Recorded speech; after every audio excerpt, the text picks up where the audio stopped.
ങ്ങളുമായിട്ട് കവിതയും പാട്ടുമൊക്കെ ആയിട്ട് അങ്ങനെ ഇടകലർന്ന് പോയിട്ട് ഈ വായനക്കളരി ഉദ്ഘാടനം ചെയ്യാൻ എന്നാണ് ഉദ്ദേശിക്കുന്നത്. അങ്ങനെ പോരെ? ഓക്കെ. അപ്പോൾ ഒരു കാര്യമുണ്ട്, പറയുന്ന കാര്യങ്ങൾ വളരെ ശ്രദ്ധയോടെ കേട്ടിരിക്കണം. വളരെ കുറച്ചേ പറയുള്ളൂ. ഞാൻ പറയുന്ന കാര്യം നിങ്ങൾക്ക് നിങ്ങളുടെ സ്കൂളിലോ ക്ലാസ്സിലോ മറ്റ് ബാലവേദിയുടെ ഇടങ്ങളിലോ വായനശാലയിലോ പോയി പറയാൻ കഴിയണം. അതുകൊണ്ട് പറയുന്ന കാര്യങ്ങൾ നിങ്ങൾക്ക് കുട്ടി മനസ്സിന് താങ്ങാവുന്ന കാര്യങ്ങൾ മാത്രമേ പറയുള്ളൂ. ഓക്കെ. ചൈനയിലൊരു പഴമൊഴിയുണ്ട്. പഴമൊഴി എന്താണെന്നറിയില്ലേ? പ്രോവർബ്സ് അല്ലേ, ഇംഗ്ലീഷിൽ പറയും.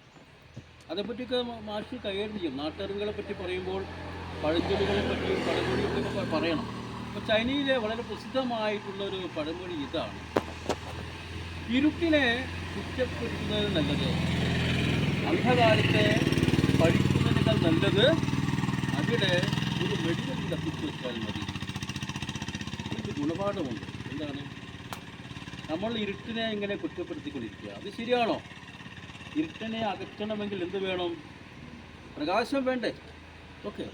അതേപോലെയാണ് നമ്മുടെ സാമൂഹ്യമായ അന്ധമായ ഇടങ്ങളിൽ, നമ്മുടെ സമൂഹത്തിലെ ഇരുട്ടി നിറഞ്ഞ ഇടങ്ങൾ പലതുമുണ്ട്.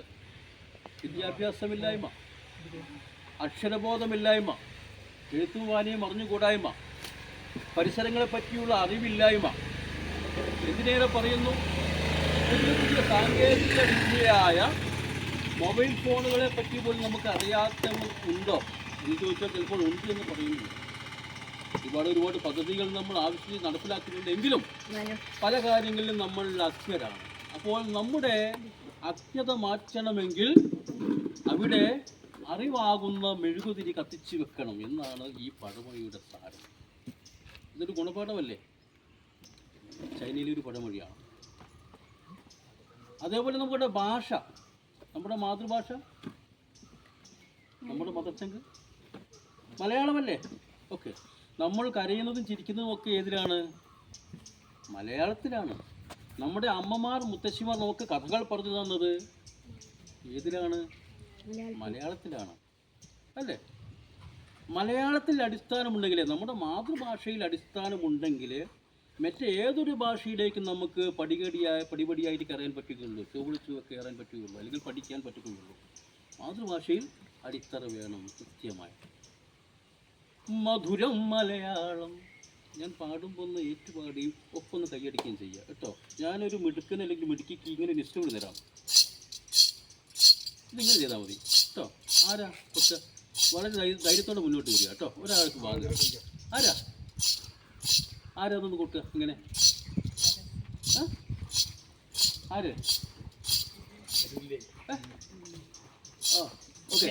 നിങ്ങൾ കൈതാളം നോട്ടെ. ഇടയ്ക്ക് പാട്ടും പിന്നെ സംസാരമാണ്. ഒരു കൈതാളം വേണ്ട. ഈ താളം താളമുണ്ട്, കൈകൊണ്ട് താളം എല്ലാവരും ഈ പാട്ട് ചെയ്യും കേട്ടോ. ഞാൻ പറയും പോലെ മധുരം മലയാളം, നമ്മുടെ ഹൃദയം മലയാളം. മധുരം മലയാളം, നമ്മുടെ ഹൃദയം മലയാളം. മധുരം മലയാളം, നമ്മുടെ ഹൃദയം മലയാളം. ഒന്ന് ഉറക്കെ പാടാം. നമ്മുടെ മലയാളത്തെ പറ്റിയല്ലേ? ഉറക്കെ ഉച്ചത്തിൽ. റെഡിയാണോ? ഓക്കെ. മധുരം മലയാളം, നമ്മുടെ ഹൃദയം മലയാളം. മധുരം മലയാളം, പുഴയുടെ ഈണം മലയാളം, മഴയുടെ താളം മലയാളം. പുഴയുടെ ഈണം മലയാളം, മഴയുടെ താളം മലയാളം. മധുരം മലയാളം, നമ്മുടെ ഹൃദയം മലയാളം. മധുരം മലയാളം, നമ്മുടെ ഹൃദയം. മധുരം മലയാളം, നമ്മുടെ ഹൃദയം മലയാളം. മധുരം മലയാളം, നമ്മുടെ ഹൃദയം മലയാളം. മധുരം മലയാളം, നമ്മുടെ ഹൃദയം മലയാളം. അത് രണ്ട് വരിയുള്ളൂ. പഠിച്ചോ? ഇതും പുറത്തു പോയി പാടി കൊടുക്കുകയോ വേണം. നമ്മുടെ ഹൃദയത്തിനോട് ചേർന്നത് മാത്രമേ നമ്മൾ സ്വീകരിക്കുള്ളൂ. ഉറപ്പാണോ? അങ്ങനെയല്ലേ? നമ്മുടെ ഹൃദയത്തിന് ഇഷ്ടമില്ലാതെ നമ്മൾ എന്ത് ചെയ്യും?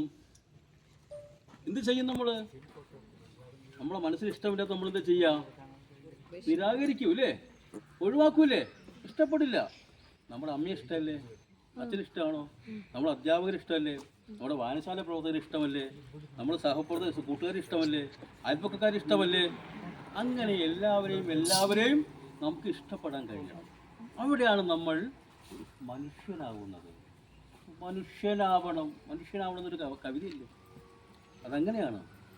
അപ്പോൾ എല്ലാവരെയും നമ്മൾ ഇഷ്ടപ്പെടണം. നമ്മളെ മാത്രം ഇഷ്ടപ്പെട്ടു പോകരുത്, അങ്ങനെ നമ്മളിലേക്ക് മാത്രം ഒതുങ്ങരുത്. അങ്ങനെയാണ് നമ്മൾ സാമൂഹ്യ ജീവിയാകുന്നത്. നിങ്ങളെ മാത്രം ഇഷ്ടപ്പെടല്ലപ്പ, നമ്മളെ മാത്രം ഇഷ്ടപ്പെടല്ലപ്പ. ഓരോ വരിയല്ലേ, സിമ്പിൾ വരിയല്ലേ, ഒന്ന് ചേർന്ന് പാടിക്കഴിഞ്ഞ് റെഡിയല്ലേ? നമ്മളെ മാത്രം ഇഷ്ടപ്പെടല്ലപ്പ,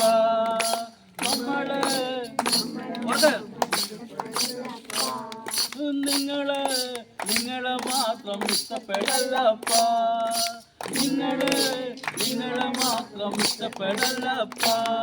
ഒരമ്മ പറ്റതുപോലെ എല്ലാരും അങ്ങനെ തന്നെ, ഒരമ്മ പറ്റതുപോലെ എല്ലാരും അങ്ങനെ തന്നെ. നമ്മളെ മാത്രം ഇഷ്ടപ്പെടല്ലപ്പ, ഇഷ്ടപ്പെടല്ലപ്പ. നിങ്ങളെ മാത്രം ഇഷ്ടപ്പെടല്ലപ്പ, നിങ്ങളെ മാത്രം ഇഷ്ടപ്പെടല്ലപ്പ. ഈ വരികൾ ശരിയല്ലേ? ഈ വരിയിൽ കാര്യമില്ലേ? അല്ലേ? നമ്മൾ കട്ടച്ചോര സർബത്ത് എന്ന് പറയുന്ന വരികളേക്കാൾ നല്ലതല്ലേ ഈ വരികളൊക്കെ? ഇല്ലേ?